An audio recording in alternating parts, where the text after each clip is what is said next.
Bonjour, je vous propose la correction du DM1 de 5e. Voilà, donc lorsque j'ai un travail et que ce travail est en point .docx, bien évidemment, je le sauvegarde en point .docx. Une petite vidéo d'explication sur l'utilisation de Google Drive est en ligne sur YouTube. Merci de s'y référer si vous n'avez pas Word ou PowerPoint sur votre ordinateur. Donc d'abord, je complète la date, ce qui est la moindre des choses. Hein. Donc nous sommes le 8 avril. Je mets mon nom.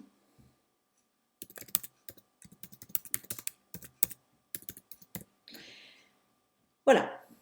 Et je lis l'énoncé. Je révise régulièrement, donc je sais. Donc j'ai un cahier. Voilà. Je fais d'abord mon interrogation en noir, comme si c'était une interrogation. Donc, comment vas-tu? Je n'oublie pas la ponctuation. En espagnol, il y a un point d'interrogation à l'envers et à l'endroit. Je n'oublie pas mes accents. Je sais faire les accents sur un PC et un Mac. Quand je ne sais pas, je pose la question sur Internet, sur Google, et j'obtiens des réponses. Ou bien, j'ai déjà demandé à mon professeur qui m'a donné une feuille à laquelle je dois me référer. Donc estas, bien sûr, un accent sur le verbe estar, et ici, je mets bien le pronom personnel sujet, le PPS, et je lui mets l'accent capital. Je suis en super forme, donc estoy phénoménal. Je ne demande pas merci, donc estoy phénoménal. Je suis fatiguée. Et cela signifie en espagnol, en français, que c'est une fille. Donc la lettre du féminin en espagnol, c'est A pour l'adjectif. Estoy cansada. Je mets bien le pronom personnel sujet, yo estoy cansada. Nous sommes en colère. Nous, c'est forcément du pluriel. Nous sommes en colère, nous ne savons pas s'il s'agit d'hommes ou de femmes. Donc, dans le doute, eh bien, je vais mettre les deux terminaisons. Estamos enfadados o estamos enfadadas. Je veux que l'on mette les pronoms personnels sujets pour vérifier que vous les savez. Donc, je mets le pronom personnel sujet. Quand je ne sais pas ce que c'est qu'un pronom personnel sujet, bien évidemment, mon professeur prévoyant m'a donné des cours sous de plusieurs façons. Hein. Donc, des PowerPoint, voilà. Yo, tú, él, ella, usted, nosotros, vosotros, ellos, ellas, ustedes. Donc, lorsqu'elle me demande de mettre les pronoms personnels sujets, eh bien, ça va très vite quand même. 3 semaines, ça fait beaucoup pour trouver le pronom personnel sujet et finir par ne pas le trouver. Ce n'est donc pas raisonnable. Bon week-end, buen fin de semana. Je vois que j'ai oublié la ponctuation en espagnol. Point d'exclamation à l'envers, point d'exclamation à l'endroit. Donc, à demain, hasta mañana, gracias. À lundi, hasta el lunes. Comment allez-vous, les copains? Je suis désolée, mais on voit que le pronom personnel sujet existe en français, il existe aussi en espagnol, et on voit que ce pronom personnel sujet, lorsque il s'agit d'une interrogation, est placé après et avec un petit tiret. Le petit tiret n'existe pas en espagnol. Je vais donc dire ¿Qué tal estáis? Et je ne vais pas oublier le pronom personnel sujet. Vosotros,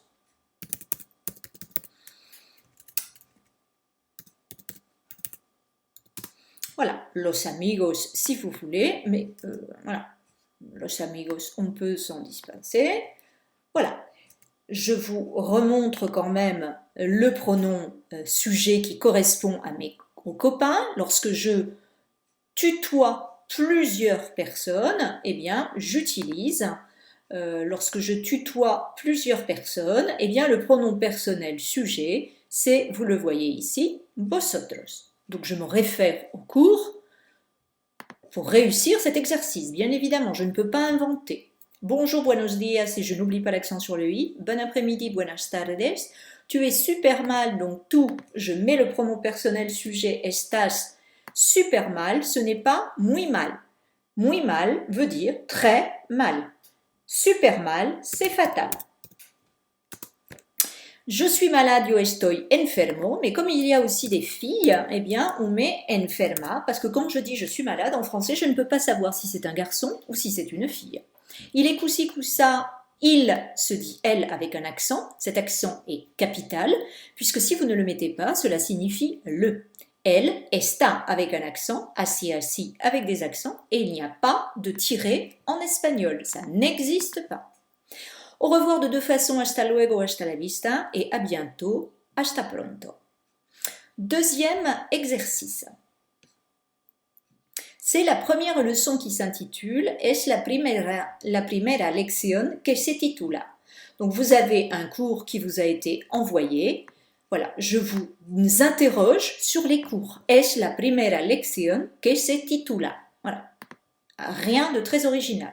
Comment s'appelle-t-il? Como se llama elle? Je n'oublie pas l'accent, la ponctuation, l'accent sur le premier O de como.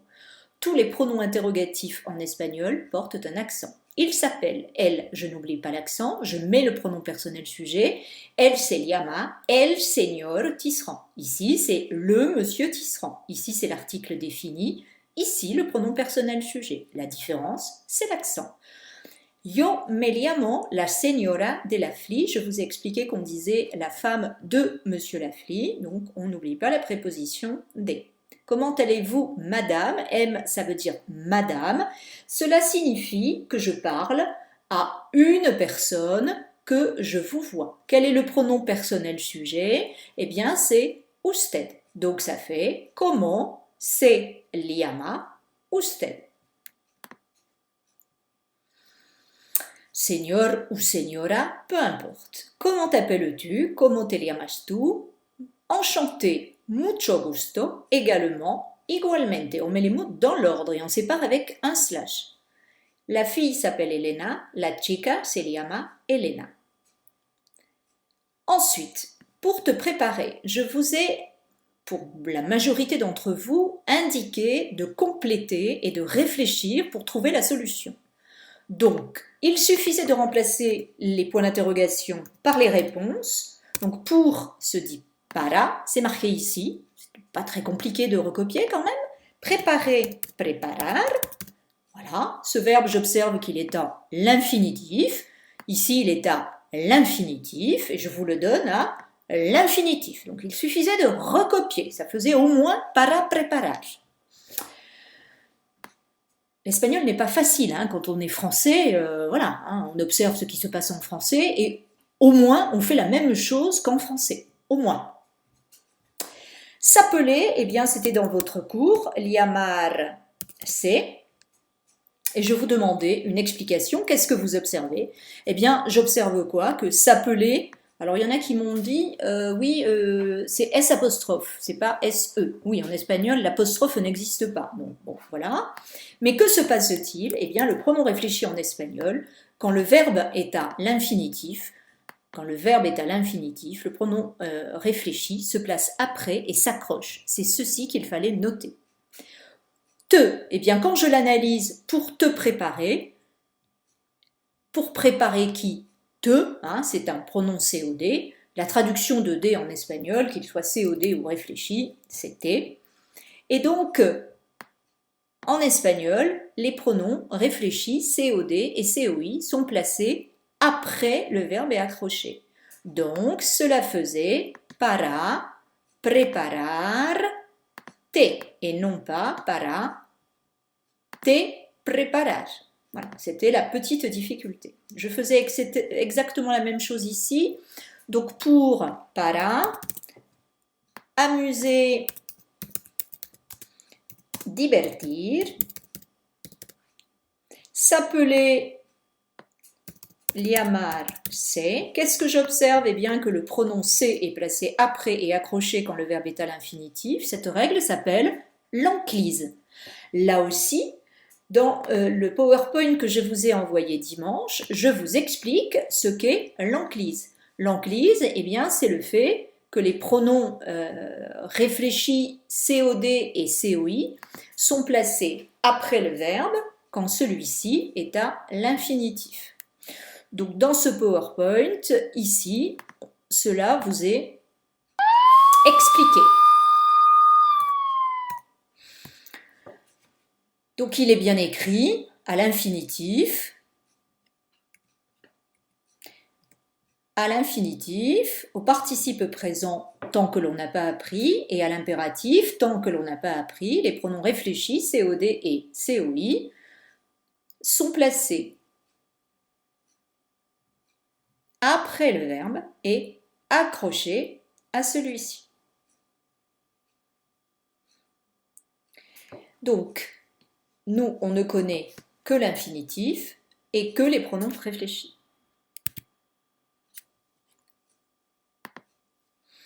Donc ici, pour para, divertir, divertir, et le pronom réfléchi, puisque nos est un pronom réfléchi, qui se traduit donc par nos, eh bien on le place après et accroché. Llamarse, divertirnos, prepararte. Voilà, exercice numéro 3, eh bien, il suffisait d'apprendre son vocabulaire, car pour savoir, il faut apprendre, hein, et je ne peux pas apprendre pour vous. Donc apprendre, c'est répéter, c'est réviser, c'est copier, voilà. C'est retourner dans son cahier. Martes, miércoles, jueves, viernes, sábado avec l'accent, domingo, febrero, marzo, abril, mayo, junio, julio, agosto, septiembre, octubre, noviembre, diciembre. El día. Le jour, c'est singulier. Je ne vois pas pourquoi vous mettez des S. La date se dit la fecha et la date, vous aviez un cours. Estamos a lunes 3 de enero de 2020. Quand je dis écrire en toutes lettres, cela veut dire que les nombres sont écrits avec des lettres. El año, je ne vois pas pourquoi vous avez mis des S. L'année, il y a un article, ce mot vous le savez depuis le premier jour, puisque sur la portada, c'est-à-dire la page de garde de votre cahier, eh bien ce mot est écrit quand vous avez fait la page de garde de votre cahier. 0, 4, 5, 7, 8, 9, 10, 11, 12, 13, 16 avec un accent sur le E, 22 avec un accent sur le O, 30, 31. Je sais compter, c'est marqué dans la leçon, yo sé contar. La semaine, c'est singulier, la semana, et le mois est au singulier, ça aussi c'est marqué, el mes. Quant à la conjugaison, ne pas oublier les accents sur le verbe estar. Chaque fois qu'il y a un O, il n'y a pas d'accent. O, pas d'accent. Estoy, estás, está, estamos, estáis, están. Sobrevivir qui veut dire survivre. Sobrevivo, sobrevives, sobrevive. Verbe du troisième groupe, donc sobrevivimos. Sobrevivis avec un accent et sobreviven. Correr, corro, corres, corre, corremos, correis, corren. N'oubliez pas l'accent. Cortar qui veut dire couper. Corto, cortas, corta, cortamos, cortáis avec un accent et cortan. Quand j'ai fini un travail, la présentation, c'est très important. Donc, on vérifie, par exemple, l'uniformité de la police. Est-ce que c'est bien tout en 12, tout en arial? Et à chaque fois, je vérifie que tout soit en 12 ou en 10 et en arial. Si ce n'est pas le cas, je sélectionne et je vais choisir la bonne police et la bonne dimension. Voilà. Parce que avoir une ligne en Arial, une autre en Times, etc., voilà, hein, on essaie de soigner la présentation. Ce n'est pas très compliqué. Voilà. Quand je marque, on est bien d'accord, des petites choses comme ça égale 10 fois et que je surligne en vert, cela signifie que ce qui est surligné en vert, vous devez le copier 10 fois pour l'apprendre sur une feuille, m'en envoyer la photo que je contrôle car c'est noté la qualité des corrections et des copies. Je vous rappelle que l'on fait des copies lorsqu'on a fini de corriger un travail. Donc il y en a qui ont fait des copies et qui ont fait des copies fausses. Je ne vois pas l'intérêt de copier 10 fois un mot faux. Donc d'abord, on fait les choses comme je l'ai expliqué depuis le mois de septembre dans l'ordre, car c'est l'organisation et la méthode qui payent, et non pas le désordre. Hein, donc 1, je corrige mon interrogation, et 2, lorsque c'est juste et que le professeur a vu et contrôlé, alors je me lance dans mes copies que je lui envoie ultérieurement par retour de mail, le plus rapidement possible. Merci. Je crois avoir tout dit. Voilà, je vous souhaite une bonne correction. J'espère que vous avez compris vos erreurs et que la prochaine fois, vous comprendrez ce que j'attends de vous et que vous ne passerez pas par l'étape de la mauvaise note. Voilà. Lorsque j'ai fini mon travail, j'ai oublié ici de vous dire, lorsque j'ai fini mon travail, eh bien en vert, je vous avais dit que vous pouviez prendre votre cahier. Imaginons que vous avez mis Qué tal estoy tú. Eh bien, vous prenez votre cahier, vous vérifiez, et si vous voyez que c'est Qué tal estás, eh bien, à côté, en vert, vous me montrez que vous êtes allé corriger, que vous avez vu que c'était faux, que vous êtes allé corriger, et vous m'avez mis estás. Moi, sur cette interrogation-là, j'ai enlevé un point par faute. Hein, c'est de la révision, vous aviez votre cahier, vous êtes dans des circonstances à la maison avec du temps. Donc j'ai utilisé un barème un peu sévère, on va dire. Voilà.